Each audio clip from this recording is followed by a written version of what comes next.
Hello there. Thank you so much for joining us. This is News Channel Nebraska. My name is Eric McKay. Let's take a look at our top headlines today. Beginning in central Nebraska, where the Hall County Sheriff has released more information about a fatal stabbing at a Grand Island rest stop. A news release says the victims are Gary and Mary Weaver, a married couple in their 70s from Eureka, Missouri.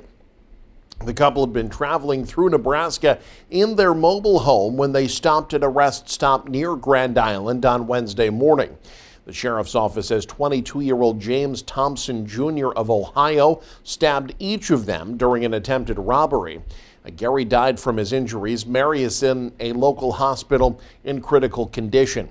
State troopers pursued and arrested Thompson. He now faces 11 charges, including first-degree murder. A man who'd been in a Lincoln prison for decades died on Wednesday. Officials with the Nebraska Department of Correctional Services said 66-year-old Roger McPherson died while in custody at the Lincoln Reception and Treatment Center. McPherson was serving a 50 to 80-year prison sentence after being convicted of multiple counts of child sexual assault and abuse in Lancaster County. McPherson's cause of death is unknown. Officials did say, though, he had been receiving treatment for an ongoing medical condition. The organization We Care for Kids celebrating its 2-year anniversary. Amid that milestone comes a new report from them showing Nebraskans are in need of affordable child care more than ever. The survey found that 4 out of 5 Nebraskans identify lack of child care as a problem that needs to be addressed, and it's hitting wallets across the country. A report from Child Care Aware of America shows parents are paying at least twice as much for child care as rent last year. This comes as 5 child care facilities in Lincoln alone have shut down over the past 6 months. Officials with the organization say help is needed from both state and federal lawmakers to address the nationwide crisis. It's pretty clear that Nebraskans are feeling the crisis.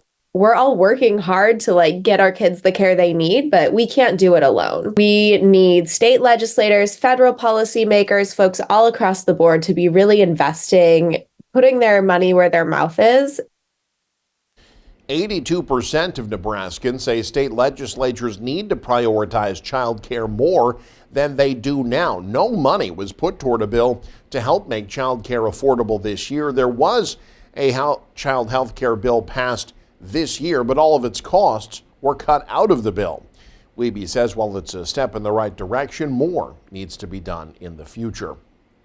Many minors who drink get the alcohol from their parents' house.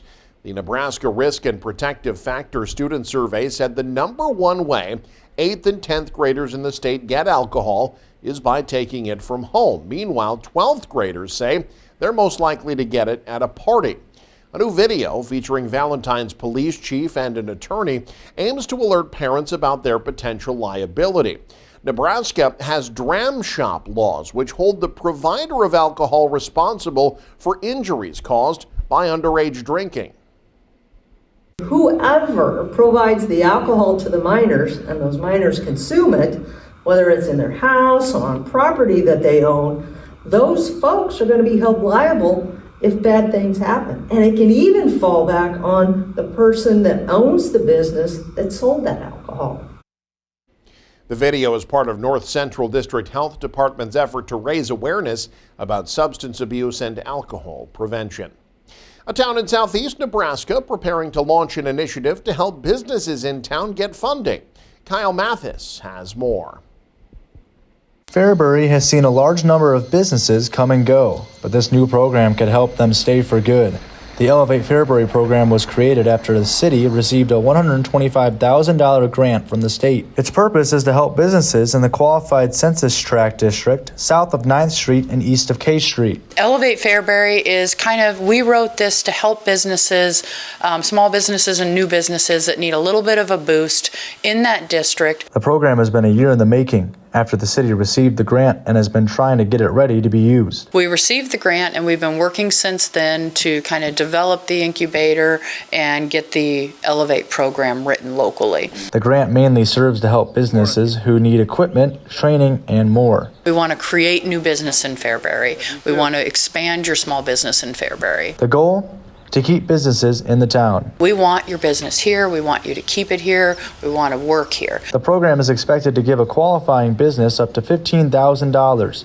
Development Service Director Laura Bedlin says the city wants to give out all of the money with nothing left to spare. We're really trying to take that whole 125 and get it out to the small businesses and the new businesses. Bedlin recommends businesses give her a call if unsure about its status with the program. In Fairbury, Kyle Mathis, News Channel, Nebraska. A kids club in a tiny southeast Nebraska village scored a huge victory this week with funding for new playground equipment. Dan Swanson has more. Otoe County Commissioners approved $20,000 in Keno funds for new playground equipment in the village of Otoe, where a new kids club is being called a catalyst for change. Commissioner Chuck Cole and his wife Julie donated the matching funds for the $40,000 playscape equipment featuring 5 slides, climbing cornucopia, loop ladders, and game panels. He said they were motivated to make the donation because of the impact the Otoe Kids Club is having on the community. They've taken the initiative to change the culture in Otoe with these young kids, and that means a lot to us. I mean, if you get a chance and you drive through, it's really coming along. Otoe Kids Club organizer Kimberly Dixon said she agrees with Commissioner Cole in regards to the Otoe Kids Club changing the culture. You know, my family moved from another state and my boys have never found a grouping of kids like the Otoe Kids Club, and it has changed them completely from the core. Their depression levels are non-existent now, and they have a group of friends that I would say will be lifetime friends, and I think that 100% it has to do with this group and what they're doing to change. She said raising the funds for the playground is part of the lessons she wants the kids to learn about volunteerism and working together for a goal. And our children understand what volunteering is like and what hard work gets you.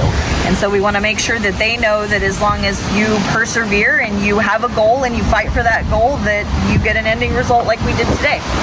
From Nebraska City, I'm Dan Swanson, News Channel, Nebraska. The Central Nebraska Regional Airport is asking for bids from airlines to fly from Grand Island to Florida. Executive Director of the airport, Mike Olson, said the last time CNRA had flights to the Sunshine State was in early 2017. The Hull County Airport Authority put out a request for proposals to send commercial service to Florida. They're offering a $350,000 subsidy for the first 6 months of flights to Florida. Airlines have until July 19th to submit their proposals for air service, which, if all goes planned, should start sometime in March of next year. Summer kicking into full gear. That means communities and towns around the state gearing up for their own summer celebrations. One in full effect is Homestead Days. Jake Bartecki has more. A southeast Nebraska town is in the midst of one of its biggest weeks of the year. Beatrice Homestead Days is a celebration of the Gage County town and its long-standing history. We're 46 years old this year, and we have a great time celebrating our homesteading heritage. Angie Bruna is executive director for the Beatrice Chamber of Commerce and has worked Homestead Days for 12 years. While 2024 Homestead Days has the traditional events such as fireworks on Friday, a parade on Court Street Saturday morning, and Rib Fest Saturday evening, a new event is the Big Rig Row outside Charles Park in the Carnegie Building. 46 years of Homestead Days is a healthy number, one Bruna credits to community support. At the Chamber, we're a staff of 4 people, so we cannot physically do all the things. We have great partnerships with the city. We have great partnerships with different organizations. Homestead is still very much involved, and our volunteer and sponsors really come through. Bruna expects about 15,000 people to line Court Street on Saturday morning for the parade, presenting opportunity for area businesses and the Beatrice economy. Just that many people, plus all the folks that come in that aren't here for the parade, that's a great impact for us economically. They're in our stores, they're in our restaurants, they're filling up with gas. So putting extra dollars into our base that we wouldn't otherwise have. In Beatrice, Jake Bartecki, News Channel, Nebraska. This week, artists from across the region are gathering near Valentine for a unique event. Casey Wannenberg takes us to paint along the Niobrara River. The Niobrara. Its beauty has earned the recognition of National Scenic River. The waterfall, and I decided to challenge myself and do the person. This week, artists from across several states Waterfall just changed. are attempting to capture that beauty through brush strokes. You have to get out in nature and just feel the fresh air and hear the birds and the different colors that you aren't used to. I mean, you ask people what color is snow, they say white. It isn't. What color is a tree? Green. What color green? There's so many. If things don't look bright enough, that's because you didn't make something dark enough. Dixie Craft from Council Bluffs is taking part in this 4-day event. Paint along the Niobrara River started on Monday and ends Thursday. Nobody's on their cell phones, there's no music, it's just we're embedding ourselves into nature. This is the 5th year of the event, which started during the COVID pandemic. I think most people come to paint and they want to paint what they see, but then they find out it's more than that. You have to get in touch with nature and get back to self, you know? An event that not only brings peace to these painters, Oh, here comes kayakers, but also is a canvas for capturing history. Because we go back and the barn we painted, the sod house, you know, they're gone, but they're in a picture. A peaceful picture from this point in history. East of Valentine, Casey Wannenberg, News Channel, Nebraska. And you can stay up to date with the very latest by following us online. Head to newschannelnebraska.com and click on the News tab there. You can also follow us on X, like us on Facebook and Instagram as well. Thanks for joining us. Have a great day. You're watching News Channel Nebraska.